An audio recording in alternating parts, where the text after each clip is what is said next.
जिले में कानून के नाम पर प्रशासनिक अंधेरगर्दी का शिकार किसान हो रहा है। वहीं जावद ब्लॉक के सिंगोली तहसील में एक किसान की 35 बीघा कृषि पर प्रशासन ने चोरों की तरह रात में पहुंचा और बुलडोजर चलाकर फसल नष्ट कर दी।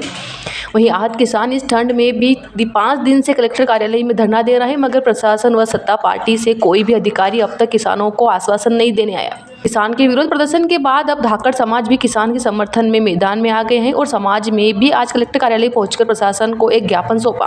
किसान बालकिशन धाकड़ जिस जमीन पर लहसुन की फसल खड़ी थी, जिसे जेसीबी के द्वारा प्रशासन ने नष्ट कर दिया है। प्रशासन ने जिस जमीन को सरकारी बताया, उस जमीन के कागजात बालकिशन धाकड़ के पास है। पिछले 50 वर्षों से खेती करते आ रहे धाकड़ समाज के व्यक्ति पर जो कार्यवाही हुई है वह गलत है। वहीं 5 दिन के अंदर अगर न्याय नहीं मिला तो धाकड़ समाज बड़ा आंदोलन करेगा। और किसान परशुराम रावत बड़ावदा ने बताया कि उसने सुना कि किसान बालकिशन की फसल न्यायालय का स्टे होने के बाद भी नष्ट कराई गई, तो वह कलेक्ट्रेट पहुंचा जिसने धरना शुरू किया। अब इस अनशन शुरू कर दिया है। बालकिशन ने बताया कि वह पिछले 5 दिनों से कलेक्टर कार्यालय में धरना दे रहा है, लेकिन उसे न्याय नहीं मिल रहा है। अब वह आमरण अनशन शुरू करेगा, जिसे बताया कि मेरे साथ अन्याय हुआ, जब तक न्याय नहीं मिलेगा मेरा आंदोलन जारी रहेगा। मैंने और उसके पिता ने कृषि भूमि खरीदी थी। उसके स्वामित्व में एवं कब्जे की 37 बीघा कृषि भूमि है, जिस पर वह एक उसका परिवार पिछले करीब 70 वर्षों से काबिज होकर खेती कर रहा है।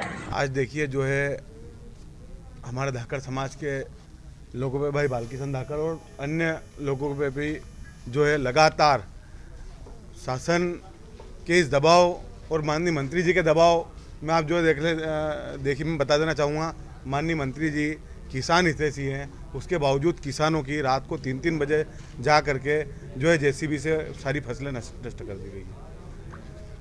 आज हमने बहुत ही शांतिपूर्ण तरीके से माननीय कलेक्टर साहब से निवेदन किया है, मान लें अगले 5 दिन के अंदर कोई कार्रवाई नहीं हुई है तो पूरा धाकड़ समाज पूरे मध्य प्रदेश में एक बड़ा आंदोलन करेगा। प्रदर्शन को आज 5 दिन हो गए हैं। वो हड़ताल से हम क्रमिक वो हड़ताल पे बैठेंगे। और ये भाई साहब हैं जो मड़ावदा के जावद विधानसभा के ही हैं।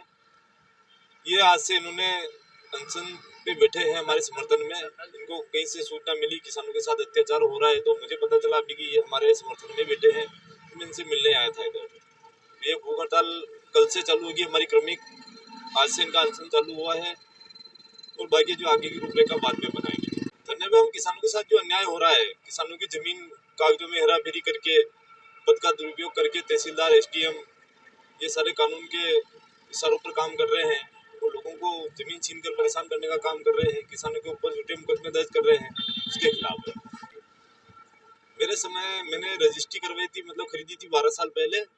उससे पहले उन लोगों के पास 40 साल से वही खेती कर रहे थे। यहाँ बैठने का एक मुख्य कारण यह है कि ये अपने सिंगोली के बालकिशन जी धाकड़, इनकी जो जमीन मंत्री जी जो सौर ऊर्जा प्लांट है वो मतलब इनके पार्टनरशिप बता रहे, मीडिया बता रहे हैं, तो उस हिसाब से इन्होंने क्या है कि खाते की जमीन को रात को 3 बजे आकर श्रीमान एसडीएम और पुलिस प्रशासन 100-200 जवानों के साथ उनकी जो खड़ी फसल, जो कि 15 दिन बाद कट जाती हो फसल, फिर 15 दिन बाद, लेकिन बालकिशन जी ने इनको रोकने के लिए कोर्ट में भी लगा रखा है, स्टे मिल चुका है, लेकिन प्रशासन और मंत्री जी का इतना फोर्स पड़ रहा है जो स्टे को भी नहीं माना और रात को 3 बजे जाकर खड़ी फसल 15 दिन बाद कट जाती, उसको बुलडोजर से खत्म कर दिया, उसको नष्ट कर दिए।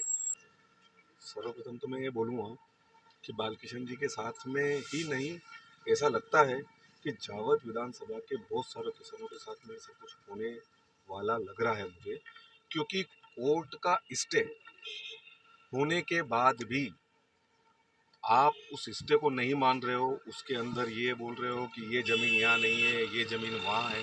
अरे कुछ भी है, डिसाइड कौन करेगा? न्यायालय।